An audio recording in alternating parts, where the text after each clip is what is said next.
Ukuqeqesha kwezokuhanjiswa kwezindaba kanye lodlakela oluqondiswe kubulili thile, phecelezi GBV. Ake sicubungule indlela imibiko elobungozi ememethekisa ngayo udlakela.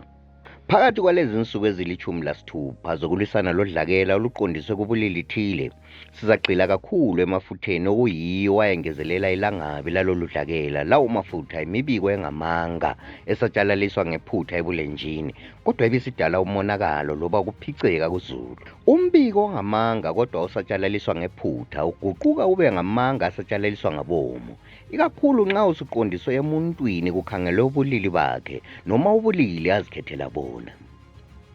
Nxa sokusuke kwaba khona amanga ahlasela abantu abathile abunje asatshalaliswa ngabomu, abantu abangomama basuka bazifakele imigoqo kumbe banciphise ubukhona babo ebulenjini, yiloba lokhu kulakho ukubanciphisela amathuba okubonakala kanye lokukhama amazwi abo ekuzwakaleni. Okwenza amanga agaya asatshalaliswe ngabomu wona ehlasela ubulili obubodwa ahlasimulise umzimba, yindlela asetshenziswa ngayo njengesikhali sokuhlasela njalo lokubisela emuva imizamo yokuzama ukulinganisa amathuba phakathi kobulili bonke nje. Ubungozi obukhona kulokhu yikumemethekisa inkolo ezincindezela ubulili obuthile, kakhulu lezi ezithi abesilisa yibo abathungameli kwezombuso. Inkolelo ezingahluzisiswanga ubuqotho bazo kanye lenzondo eqondiswe kwabesifazana lamankazana. Enkundleni zokukwejisa ebulenjini imibiko isabalala ngesikhulu isiqubu. Uthola kukhona ukuthunyezwa ngenjongo yokusola ohlaselweyo, kumbe njalo kusatshalaliswa inkulumo eziduhisayo mayelana le-GBV. Imibono engalunganga njengayonale ayiphelele ebulenjini kuphela, kodwa igcina ilawula indlela abantu abanakana ngayo, njalo le ndlela abantu abayelisana ngayo ngokobulili, njalo imemethekisa udlakela emhlabeni esiphila kuwo. Imibiko engaqondanga noma isatshalaliswe ngephutha iyawudala umonakalo ngoba yenza loyabe ehlaselwe ngendlela thile engalunganga ayesabe kukhuluma kumehleleyo.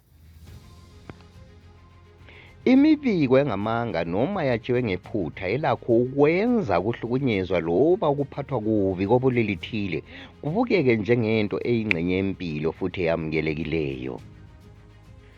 Kukhona njalo ukukhahlamezana, ukwethuselana, lokwaba ubunqunu kanye lobucuphi basebulenjini, okuyizenzo ezigqugquzela i-GBV ebulenjini njalo zithiya abahlaselweyo bengaselayo indawo ephephileyo yokucatsha.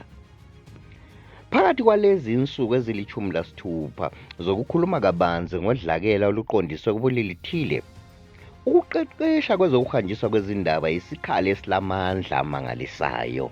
Nxa siqhubeka sizifundisa ukubuzisisa, ukuchwayisisa lokuphikisana lezindaba eziyingozi, sisuka sidlala indima yethu ekuhlakazeni lekuchithizeni konke ukwenza okubasela i-GBV ukuthi iqhubeke. Andubana ucofe ikinobho ka-like, ukwaba loba ukufaka umbono.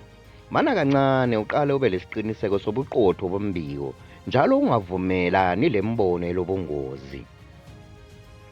Ngalezi nsuku ezili-16 zokulwisana lodlakela olweyeme ebulilini, lalapho sezidlulile, asenzeni ubulembu bube yindawo ephephileyo, njalo asiphakameni silwisane labonke ubudlwangudlwangu. Yiba yingxenye yesisombululo.